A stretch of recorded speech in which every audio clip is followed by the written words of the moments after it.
All righty. Matthew 27. We're getting close to the end of Matthew chapter 27. We've really gotten up through verse 50, and what we've done is we've paused momentarily to talk about the 5 different sacrifice offerings of Leviticus. And so then we're going to go take a look at those, the last 2 tonight.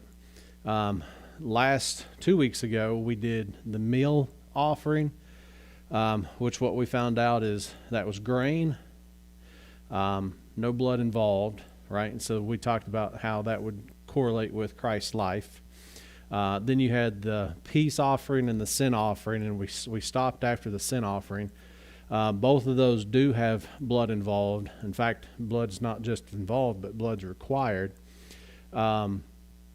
And what's interesting about those is they each also correlate with the Gospels and also the Psalms that coincide with the death of Christ as well. And we'll just kind of mention those a little bit tonight. But we've still got the last 2 offerings, the burnt offering and the trespass offering, and we'll take a look at those tonight. See how far we get. So, Matthew 27, verse 49 and 50. We'll start there, and then we'll get going. The rest said, let us see whether Elias will come to save him.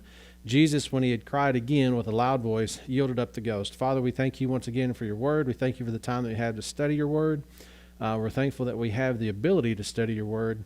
Not that we know things, but that we know you, and we can allow your word to work in and through us to produce the life that you've designed it to produce. And it's in Christ's name we pray. Amen. Now, again, what we've done is we've gone through and we've talked about these things. And what's interesting is you've got the sin offering, the peace offering, the burnt offering, and trespass offering, which would correlate to Mark, Luke, John, and Matthew. And so then we also have Psalm 16, Psalm 22, Psalm 18, Psalm 40, and Psalm 69. All that stuff's going to go together with each one of these, and you kind of see those as you go through. I'll offer that up as go check that out. All right, but I do want to finish up the last two offerings, the burnt offering and the trespass offering. We'll take a look at those tonight. So now that everybody's had 3 weeks to read Leviticus, first 7 chapters, we should be good, right? All right. So go back to Leviticus, and we're going to get to, we've gone through chapter 4. Then we're also going to take a look at chapter 5 as well. So Leviticus chapter 5, and we'll continue on, and we'll see a little bit more about sin offerings and the burnt offering as we go through. What's interesting is Leviticus starts off talking about and setting forth these offerings and how they're sweet smelling savor, and we talked about those things, and really all those show up in like the first 8 chapters of Leviticus, and we talked about how the headings on some of my chapters say these are the non-sweet savor, but we've clearly seen it's shown up in every single one of them. But chapter 5, Leviticus chapter 5, we've gone through, I guess actually, yeah, we're up to chapter 5. We've gone through the first 4, not word for word, but we did take a look at some of those things. In chapter 4 was really interesting because you had the individual sin and then also the nation sin, and we look at the nation as a whole when Peter presents the information that Messiah was here, you all just crucified him. What they should have recognized is Christ would have been fitting for every one of these. So let's take a look here in chapter 5, Leviticus chapter 5, verse 1. Says, and if a soul sin and hear the voice of swearing and is a witness, whether he hath seen or known of it, if he do not utter it, then he shall bear his iniquity.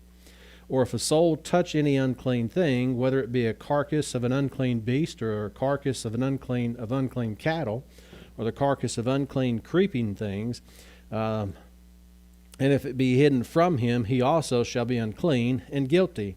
Or if he touch the uncleanness of man, whatsoever uncleanness it be, that a man should be defiled withal, and it be hid from him, when he knoweth of it, then he shall be guilty. Now, I'm going to pause there for a second. What's interesting is, you notice here, he starts off in verse 1, says, and if a soul sin. So this is really just a continuation of what we've seen in chapter 4. But what we see there is, and if a soul sin and hear the voice of swearing, and is a witness, whether he hath seen or known of it, if he do not utter it, then he shall bear his iniquity. So if you see something, what are you supposed to do? Report it, right? Then you see, don't touch unclean things. I couldn't even touch it, right? So it's not just you. If you can't touch it, then you can't consume it, right? And the idea there is don't even touch it. So what's interesting is you go down through there in verse 3 says, or if he touch the uncleanness of man, whatsoever uncleanness it be, that a man shall be defiled withal, and it be hid from him, when he knoweth of it, then he shall be guilty. Now, what's interesting about that is what that makes me think of is, everybody talks about the age of accountability.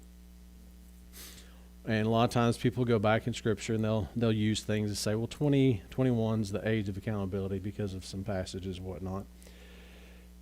The way I look at it is, what does that verse right there tell us? Is when he knoweth of it, then he is guilty. So when you get to the point, and this is just me throwing this out there, when you know that you've sinned against God, you're now guilty of that, right? Is there a particular age that goes along with that? No. It's when you know it. I think the Spirit of God sure knows when each person Oh, absolutely. has reached that moment. You can't fool the Spirit of God. No. God knows when that is. And I find it to be laughable when we try to assign numbers and ages to this thing. It is. Each person. It is, because what's interesting is if you say the age of accountability is 15, I can act a fool and do whatever until I'm 15. Yeah. No. Or 21 or whatever it is. When you go through and you find out, Romans really clears that up, and I think that's the issue. When we talk about all under sin, one of the things that people bring up is, well, what if a baby dies? Does a baby die and go to hell because they've not reached the age of accountability? Well, if a baby doesn't know that they've sinned against God, and because that's the thing that everybody brings up is like, well, does that mean God sends babies to hell? No. And that's a legitimate question that a lot of people come up with because they want to think that, well, God's not going to do that. Mentally handicapped people. It's the question, well, does God send all mentally handicapped people? If a person doesn't know, according to this, what do we notice here is if he touches this or he does this and anything that's defiled, and it be hid from him, when he knoweth of it, then he shall be guilty. So the idea of you've done something wrong, and the one in whom you've wronged is God, then you know that you have you've offended God, and you need to trust in what Christ has done. That's the issue. When they know that they've offended God in that way, then they know that they have to have that salvation. There's not an age. We know that kids that get saved at 4. We know kids that get saved at 5. I was 21 when I got saved. But did I know prior to 21 that I was sinning against God? Absolutely I did. But by the time I got to 21, that was the first time I heard the gospel, and we can go from there. But the issue is when somebody knows that they're guilty, right? And that could be different for anybody. And as soon as we try to start putting numbers on it, what that's going to do is excuse sin. Well, they just didn't reach the age yet. Well, anyway, I'll get off my soapbox. No, that's just silly thinking. But it is. It is. But I mean, you look at that, if a guy's touched something and it's hid from him, but as soon as he knows it, he knows that he's guilty, right? Verse 4, or if a soul swear, pronouncing with his lips to do evil, or to do good, whatsoever it be that a man shall pronounce with an oath, and it be hid from him, when he knoweth of it, then he shall be guilty in one of these. And it shall be, when he shall be guilty in one of these things, that he shall confess that he hath sinned in that thing. And he shall bring his trespass offering unto the Lord for his sin, which he hath sinned, a female for the flock, a lamb or a kid of the goats, for a sin offering, and the priest shall make an atonement for him concerning his sin. So here, what we see here is in verse 6 is this is the trespass offering. As soon as you know, what happens is you now know that you've sinned, and what does this person have to do? Confess it. And then present this trespass offering. Now, again, confessing isn't getting up in front of the crowd and saying, I've sinned against, well, it's not. God says this is a sin. I know it's a sin, and it's recognizing and you're agreeing with what God says. That's all it is. It's never a public announcement. It's, this is what God says, and I'm agreeing with what God says. That's what it is. All right? And so then once this person understands, I have sinned against God, and they say, yes, this is what I've done, then they're going to bring this trespass offering. Now notice, what do we have here? A female from the flock, a lamb or a kid of the goats, for a sin offering, and the priest shall make an atonement for him concerning his sin. And if he be not able to bring a lamb, then he shall bring for his trespass, which he hath committed, 2 turtle doves, or 2 young pigeons unto the Lord, for one for a sin offering, and the other for a burnt offering. And he shall bring them unto the priest, who shall offer that which is for the sin offering first, and wring off his head from his neck, but shall not divide it asunder. And he shall sprinkle the blood of the sin offering upon the side of the altar, and the rest of the blood shall be wrung out at the bottom of the altar. It is a sin offering. And he shall offer the second for a burnt offering, according to the manner, and the priest shall make an atonement for him for his sin, which he hath sinned, and it shall be forgiven him. Again, when we take a look at these things, here's somebody that can't bring a lamb, so what do they bring? Doves or 2 young pigeons? First is going to be killed for the sin offering, and the altar. The second one is for the burnt offering. And it's interesting because the first one is the sin offering. The second one is the burnt offering. There's an order that goes on here, right? And again, we think about this. Last week, or 2 weeks ago, when we were talking about this, I was like, where are you going to get frankincense? And then I think Lisa said Amazon, and then Eric showed me on Amazon. Here it is. And Delilah said she's got some at home. So there you go. So I guess, but again. But look, just these descriptions, that had to have been extremely messy. Oh yeah. Exactly what I was saying. Oh, it's extremely messy. Um, Oh, I'm sure. I mean, it's a constant thing that they're dealing with, right? did it Um, ever get clean? No. Yeah. No. You think about Christ, his blood that was shed, how messy that was, right? And it's one of those things, you take a look at that, it was there for remembrance. What do they do, like, if they pull the head off of a dove or whatever, what do they do with the body of that animal? Well, so it says, wring off his neck, verse 8, wring off his head from his neck, but shall not divide it asunder. So you're not supposed, like earlier we had, if you had, I'm trying to think exactly what it was, the bullock, you would cut it up, divide it up, right? Here they're not dividing it up. They're not cutting it up to to do anything with as far as like, yeah. They would squeeze the blood out of it or something. They, but I mean, you think about these things. Could you imagine PETA being in existence back then? Anyway, But during all of this, there always had to be blood involved. every single time. Blood is the thing, right? And what's interesting, It's about the blood. it is, and what's interesting is, in order for Christ to shed his blood, it would have to be human blood. So God has to step into humanity to take upon the flesh, so that when he is crucified and his blood is shed, again, Israel should know this guy is fulfilling all of these things. His blood is the blood of the lamb. It is the blood of the bullocks. That's what all those things were pointing to. Did they get that? Probably not a lot of them. But you see, as we go through these things, again,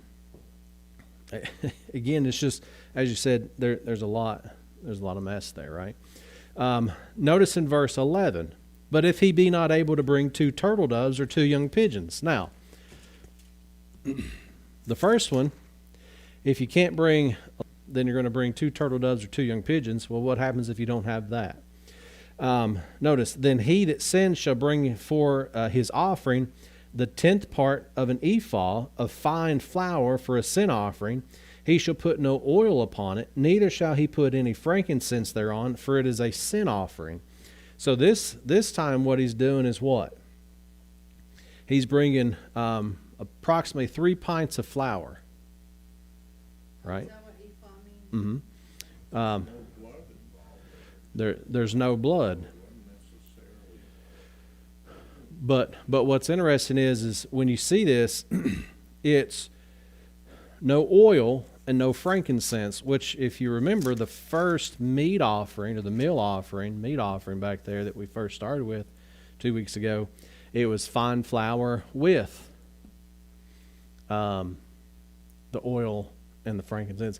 Here you've got just the oil, because it is a sin offering. Verse 12, then shall he bring it to the priest, and the priest shall take his handful of it, even a memorial thereof, and burn it on the altar according to the offerings made by fire unto the Lord.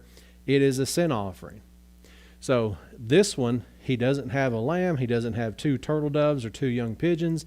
He can bring flour. And this one, it's not, since there is no blood there, he's offering it up on the altar, and it's going to be burnt. Right? For it is a sin offering. Verse 13. And the priest shall make an atonement for him as touching his sin, that he hath sinned in one of these, and it shall be forgiven him. And the remnant shall be the priest as a meat offering. So once the priest does what he does with this, whatever's left over, it now becomes a meat offering for the priest, which he takes what's left over. And if it's a meat offering, what does he have to do with that flour? Is now he adds oil and frankincense to his. So it again, you got to keep these things up and keep them in line. And you got to know, well, if I don't have this, what do I need to show up to the priest with? All right, what is it that I'm supposed to take? And if I don't have this, what can I take in its replacement? If I don't have that, what can I take in its replacement, right? Verse 14, and the Lord spake unto Moses, saying, if a soul commit a trespass and sin through ignorance in the holy things of the Lord, then he shall bring for his trespass unto the Lord a ram without blemish out of the flocks, with thy estimation by shekels of silver, after the shekel of the sanctuary, for a trespass offering. And he shall make amends for the harm that he hath done in the holy thing, and shall add the 5th part thereto, and give it unto the priest, and the priest shall make an atonement for him with the ram of the trespass offering, and it shall be forgiven him. And if a soul sin and commit any of these things which are forbidden to be done by the commandments of the Lord, though he wist it not, which means what? He doesn't know it, yet is he guilty, and shall bear his iniquity. And he shall bring a ram without blemish out of the flock, high estimation, for a trespass offering unto the priest, And the priest shall make an atonement for him concerning his ignorance, wherein he erred and wist it not, and it shall be forgiven him. Now again, that would tie back up to the nation of Israel when Christ says they know not what they do, right? He's claiming this for them. Verse 19, it is a trespass offering. He hath certainly trespassed against the Lord. All right, so that gets us up through chapter 5. And again, what we see as we're going through here is there's a lot of different things, moving parts, if you will, to keep up with. Silly question. What you got? What does it mean to trespass against the Lord? Well, when you look at I thought it just made you sin. Is that not true? it is, but there's also something else. There's something else there too. Notice in verse 17, and if a soul sin and commit any of these things which are forbidden to be done by the commandments of the Lord, though he wist it not, yet is he guilty, and shall bear his iniquity, and he shall bring a ram without blemish out of the flock, with thy estimation for a trespass offering unto the priest, and the priest shall make an atonement for him concerning his ignorance, wherein he erred, and wist it not, it shall be forgiven him. It is a trespass offering. He hath certainly trespassed against the Lord. When you see the verse 15, it says, if a soul commit a trespass and sin through ignorance. Ignorance has something to do. Yeah. So there's other things involved, and so then one's not going to be, when he says, if a soul commit a trespass and sin through ignorance, in the holy things. Now, when you look at that, if you notice where you got the comma after trespass, and then you got and sin through ignorance, take that part out for a second. If a soul commit a trespass in the holy things of the Lord.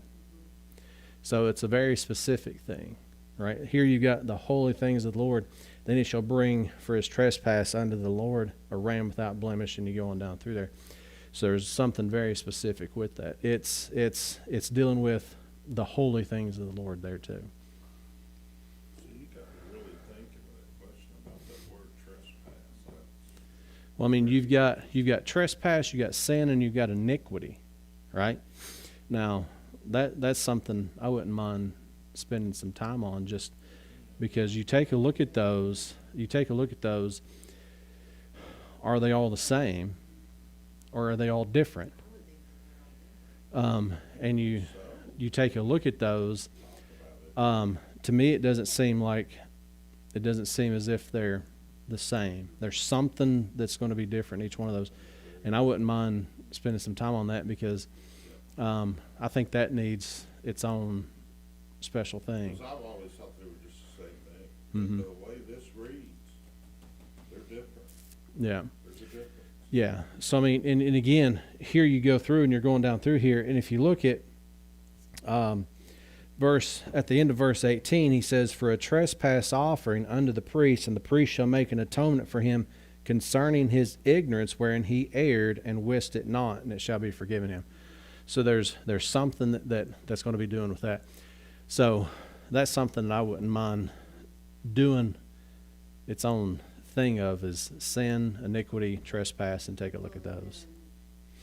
Iniquity was found in, that's referring to Satan. Mm-hmm. In the Garden of Eden, Mm-hmm. right? Well, before that, yeah, Before that, yeah. yeah, when Satan fell. So you see all those. Sin is iniquity. There's a like, trying to think in where Paul talks about the mystery of iniquity doth already work, right? So there's something that's very specific with that. Obviously, that's a very specific type of iniquity. It's a mystery of iniquity. There's something that, and I've always said it's Satan's response to God's mystery. There's something that he thinks that he can do. It's almost That's a like- whole nother thing. So sin is the actual act. Iniquity is like the condition of your heart, or the condition of your attitude toward sin, or that's, Well, I think there's a whole bunch more with that too. That's why I said like that would be a fantastic series just by itself. Just taking a look at those. So thank you. Yeah. that Yeah. When should we expect that stuff? Sometime. Yeah, I mean, So I've got, you put that up on a Sunday real soon. yeah, so we've got, I was asking Randall Sunday if he would want to teach, because he said he's been working on something.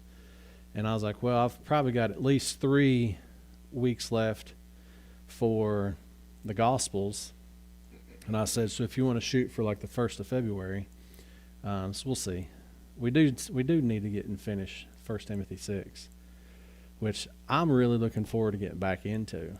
But whatever time we need to do whatever we need.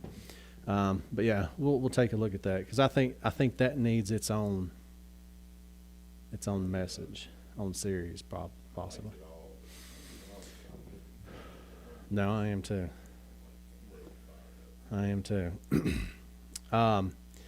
So Leviticus chapter 6.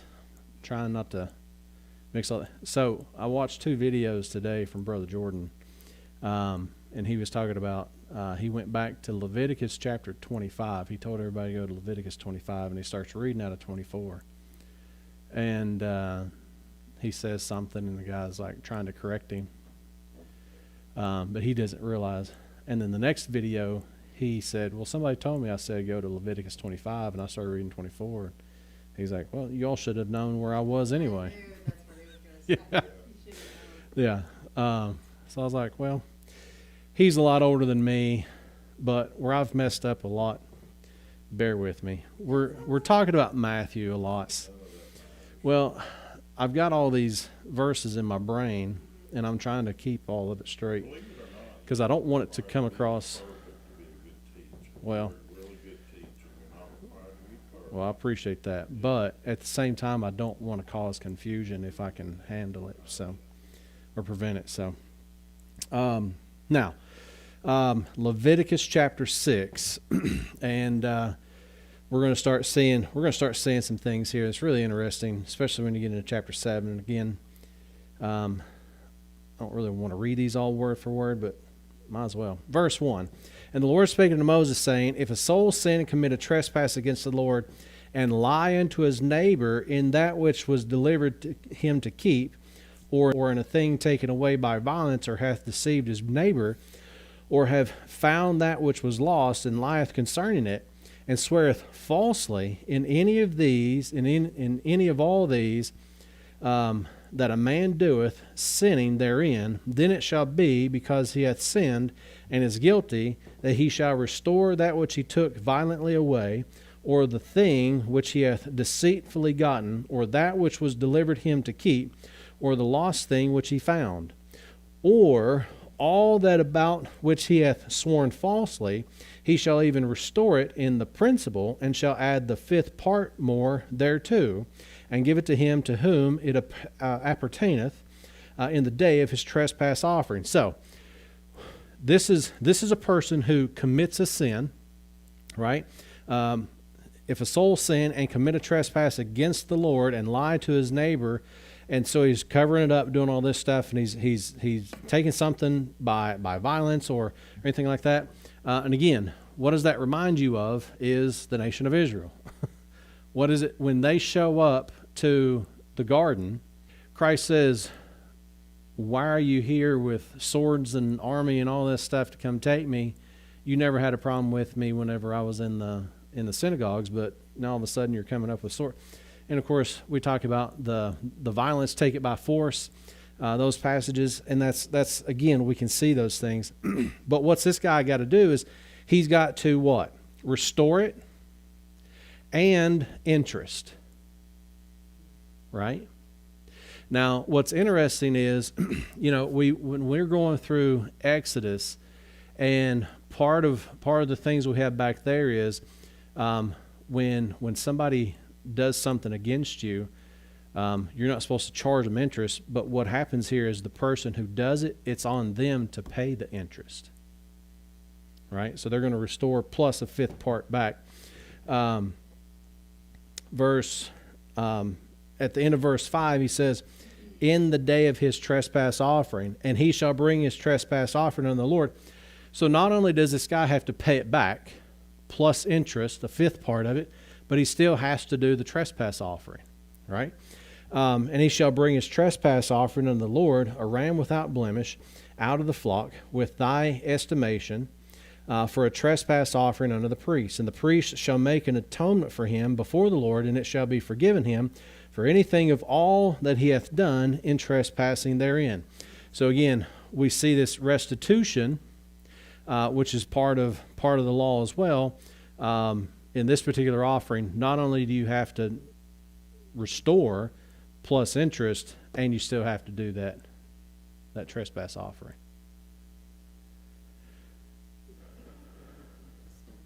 Well, a lot of people, I would say that a lot of people did. Now, that's another question. What's interesting is we can go through, and of course we're not talking about tithing now, but if you go through and you study tithing, one of the things that they were supposed to do is if they had, especially up north, right, the northern kingdoms, if you had people that lived up in like Samaria and those areas up there, they had to take all their offerings down to Jerusalem. Well, there was a stipulation in the law that said if it's too much to bear to get down there, sell it in Samaria for money, travel down to Jerusalem, and when you get there, purchase the sacrifice in Jerusalem. That's the only time that money's ever involved with the tithe, and it still has to do with the sacrificial system.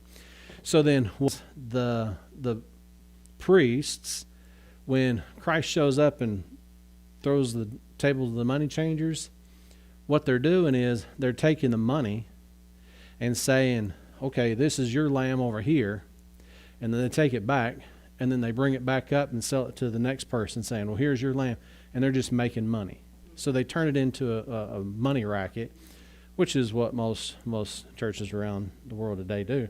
But what are they supposed to do is they're supposed to bring this and take it before them. Now, chapter 6, verse 8. And the Lord spake unto Moses, saying, command Aaron and his sons, saying, this is the law of burnt offering. It is the burnt offering because of the burning upon the altar all night unto the morning, and the fire of the altar shall be burning in it. Now, what's interesting about that is, how long is that burnt offering? How long is it burning? It's what? All night unto the morning. Now, again, we can make connections with that. They go early in the morning to the tomb, and he's gone. All right, so there's a bunch of things we can get into that. Verse 10, and the priest shall put on his linen garment, and his linen breeches shall he put upon his flesh, and take up the ashes which the fire hath consumed with the burnt offering of the altar, and he shall put them beside the altar. And he shall put off his garments and put on other garments, and carry forth the ashes without the camp unto a clean place. And the fire upon the altar shall be burning in it, and it shall not be put out, and the priest shall burn wood on it every morning, and lay the burnt offering in order upon it, and he shall burn thereon the fat of the peace offerings. The fire shall ever be burning upon the altar, it shall never go out. So, one of the things the priests have to do is they're going to clean out the ashes. By the way, they put on linen garments and linen breeches, or breeches, right? Pants. They put on linen. They go in. They gather up the ashes, and he shall put them beside the altar. And then he should put off his garments and put on other garments, and then carry those ashes out to the outside the camp to a clean spot. So you think about what's going on. Before he can touch the ashes of all the stuff that's been burning that day, which the fire is going to continue going forever, he changes his clothes, gets all the ashes up, takes it over to the altar, lays it beside the altar, changes clothes, gets the ashes, takes it outside the camp, and then drops it in a new spot. Yeah. So I mean, you think about this.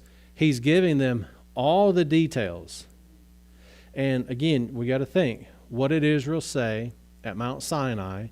Is whatever you tell us to do, we'll do it.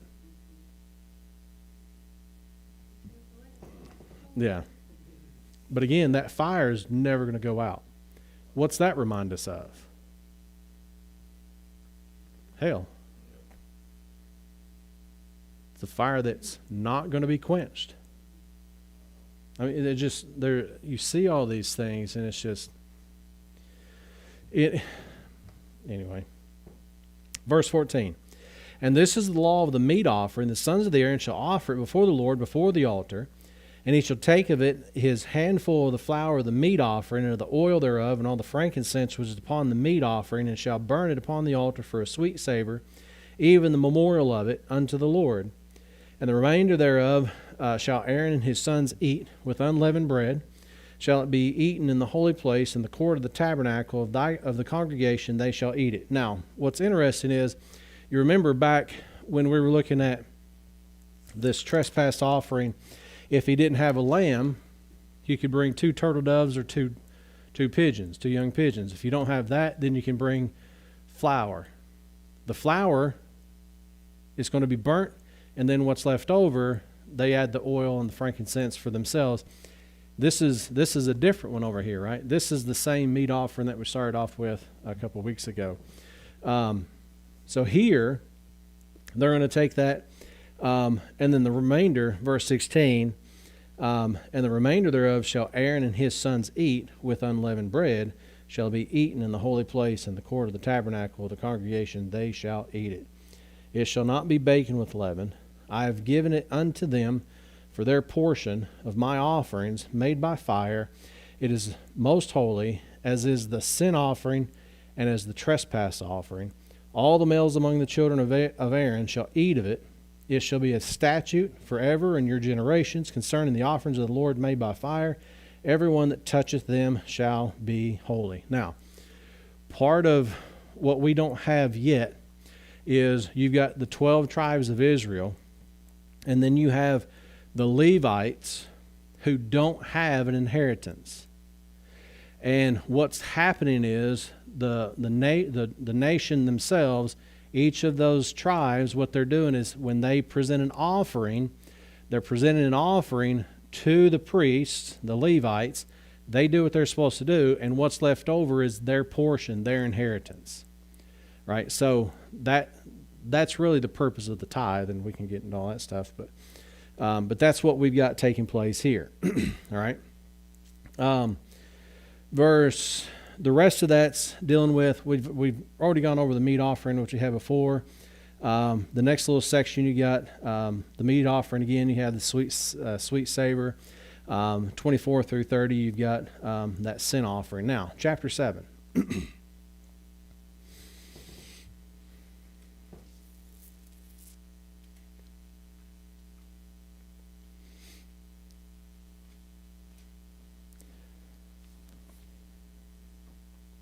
Delilah, if you want to look at 24 through 30 sometime, you see them washing garments and stuff like that and sprinkled in the holy place, chapter 6. I skipped it for right now. But so, chapter 7. And again, what he's doing is, in chapter 7, again, he's talking about that trespass offering, which is what we looked at back in chapter 5, and what we've seen in chapter 6 as well. And chapter 7, verse 11, again, he's going over that peace offering, talking about that peace offering, really chapter 3, the first 17 verses of chapter 3. And so then we go through all this, and I'll leave 6 and 7. So you've got all these offerings: the meat offering, the sin offering, the peace offering, the burnt offering, the trespass offering. We've got all those things. It's just, again, Christ has fulfilled all those for the nation of Israel, but he's also fulfilled them really for us, even though we didn't have these things, right? And it's something that we wouldn't have been able to have done. Now, if you look at the end of chapter 7, verse 36. Notice it says, which the Lord commanded to be given to the children of Israel. Talking about all the things that's taken place here. In the day that he anointed them by a statute forever throughout their generations. This is the law of the burnt offering, of the meat offering, of the sin offering, and of the trespass offering, and the consecration of the sacrifice of the peace offerings. So you see those 5 there, right? You've got burnt offering, meat offering, sin offering, trespass offering, and then the peace offerings there. So he's saying all these things, notice in verse 38, which the Lord commanded Moses in Mount Sinai in the day that he commanded the children of Israel to offer their oblations unto the Lord in the wilderness of Sinai. When did they get these things? Where we are in Exodus right now. And Leviticus is so what's interesting to me is we're not going to for time's sake. Really? It's 7:49? Anyway. When you go back to Exodus, when we're going through Exodus, there's certain things there that's given. And, well, no. There's a book of the covenant that Moses reads from. You mentioned that. Sunday morning. Yeah. There's a book. Things are written down. Israel knows these things. They can go and read all this information, right? Now, what's interesting is all this stuff was given to Israel. We're not told about all those things in Exodus, but it's expanded upon over here. So we can see them here in Leviticus of what was given to them where we're at right now in Exodus. And what's interesting is what God does in chapter 25 of Exodus is starting to, here's how you're going to set up the tabernacle. Which is where all this stuff's going to take place, right? It's a place where God's going to meet them. It's where he's going to dwell. And you think, they're moving, right? So, yeah. That was a mobile. Mm-hmm. Wasn't a permanent. Well, and what they had to begin with, but even there, yeah. It's mobile. Mm-hmm. First of all, why was it mobile? Because as they left Egypt, they were going to set up something. They were going to set up an altar and all those things for God every single time that they stopped at a point. When the pillar of fire and all that stuff disappeared, went to another place, and they walked to that place and they set it up again. The idea about that back there is it's not permanent because it's a picture of something, obviously, and we talked about the tabernacle and its relationship to the layout of the heavens and the earth and all that stuff. Yeah. But also, there's going to be one that's going to be set up, and it will be permanent in Jerusalem. So it's got to be mobile because they're going to be moving. They're still down in Sinai. They've not even... Okay. So it's mobile because they have not reached Jerusalem. Yeah, because you got to think they're still down here in Sinai when they got this information. And they're going to be making their way up and up. Was it permanent or more permanent when they got up there? There is, yeah. And we'll see that. So the fire that never was put out. They would have to keep it. They had to keep it aflame throughout their whole travel. Mm-hmm. And it couldn't go out. Yeah. Again, tell us what to do and we'll do it. Here it is. Chapter 8. Now, chapter 8, verse 1. No, wait. I didn't read all of the first 5 verses. Verse 1. And the Lord spake unto Moses, saying, Take Aaron and his sons with him, and the garments, and the anointing oil, and a bullock for the sin offering, and 2 rams, and a basket of unleavened bread. And gather thou all the congregation together unto the door of the tabernacle of the congregation. And Moses did as the Lord commanded him, and the assembly was gathered together unto the door of the tabernacle of the congregation. And Moses said unto the congregation, This is the thing which the Lord commanded to be done. So think about that when you're thinking of Exodus, when they say, we'll do it and we will obey. Right? Verse 6, and Moses brought Aaron and his sons and washed them with water, and he put upon him the coat and girded him with the girdle, and clothed him with the robe, and put the ephod upon him. And he girded him with the curious girdle of the ephod, and bound it unto him therewith. And he put the breastplate upon him. Also he put in the breastplate the Urim and the Thummim. And he put the mitre upon his head, also upon the mitre, even upon his forehead, did he put the golden plate, the holy crown, the Lord commanded Moses. So that gets into the dress of the priests. And he's going through, but what's he do before that is in verse 6. Moses takes Aaron and his sons and does what? Washes them with water. Before they're going to do all this, what must they do is they're going to be ceremonial cleansed. They're being identified with the office of priest. They're baptized. And we don't have time to get into it, but how they do it is sprinkling. Right? Now, chapter 8 again, so you've got the consecration of the priests. Verse 10 and 11 and 12. Notice, let's just do it here. Verse 10. We got time. And Moses took the anointed oil and anointed the tabernacle and all that was therein, and sanctified them. And he sprinkled thereof upon the altar 7 times, and anointed the altar and all his vessels, both the laver and the foot, to sanctify them. And he poured of the anointing oil upon Aaron's head, and anointed him to sanctify him. Well, how do you think he did that? Dunking ceremony, or is he sprinkling like he did on the altar there? It's a sprinkling, right? Verse 13, and Moses brought Aaron's sons and put coats upon them and girded them with girdles and put bonds upon them as the Lord commanded Moses. And again, you've got the consecration of the offerings to be a sweet savor, verses 14 through 22, 23 through 29, or actually 23 through 26. You've got the consecration applied. Notice in verse 23. In verse 22, he's talking about a ram that he's bringing, laid his hands upon the head of the ram. Now, whenever they build the tabernacle, what we're going to notice is it's going to have ram's skin dyed red. Now, how do you think that they got dye to dye the ram's skins red?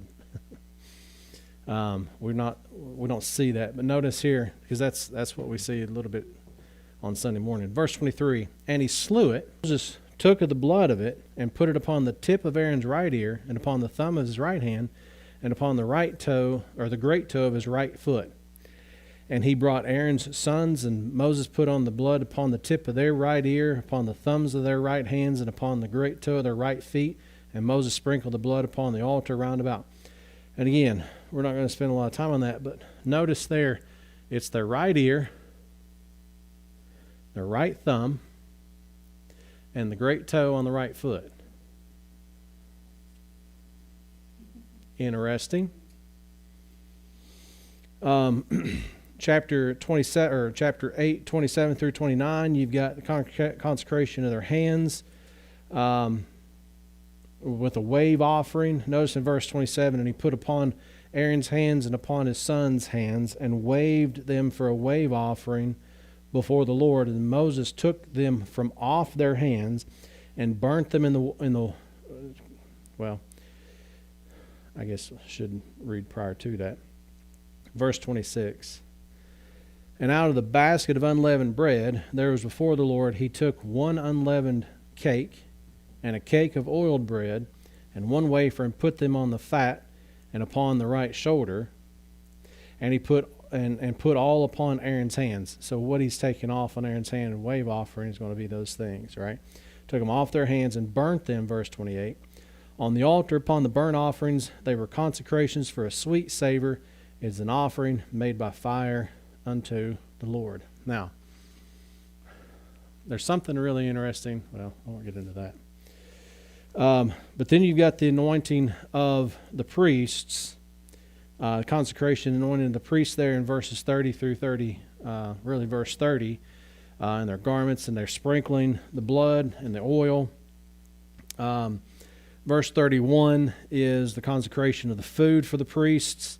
Verse 31, 32, 33 through 36, at the end of the chapter, you got the priests being separated unto God.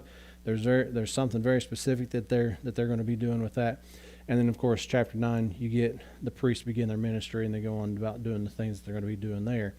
And they're actually going to start doing what those first 8 chapters are all about. And again, when is it that they got all this stuff? Was back there at Sinai. By the way, Leviticus is a fantastic book.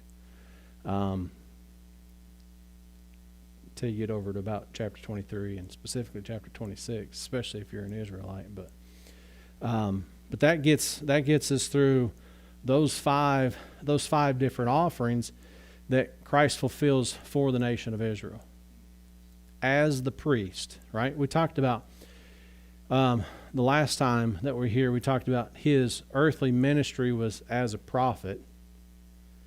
He spent the time at the end and on the cross as the priest, and then he raises and goes to the Father as king. So the prophet, priest, and king, we see those things.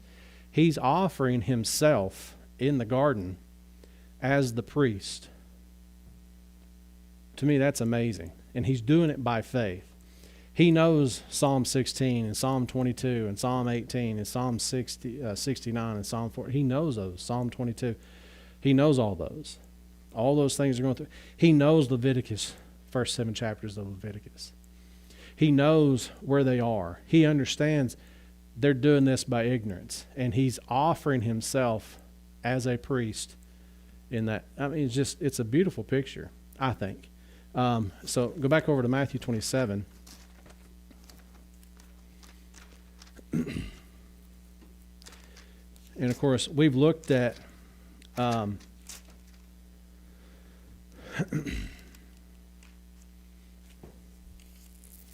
Matthew chapter 27, verse 49.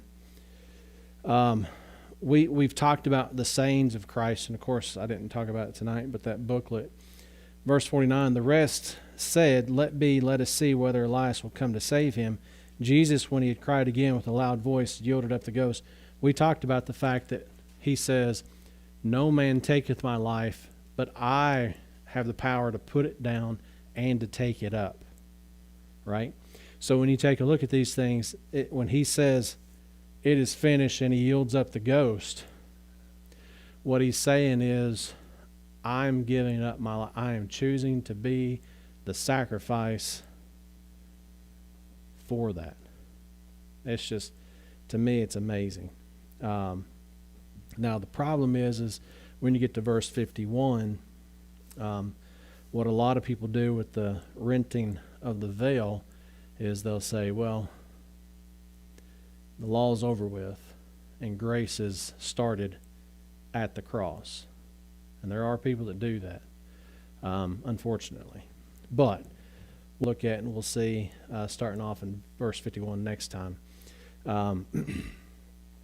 we'll see exactly what it really is.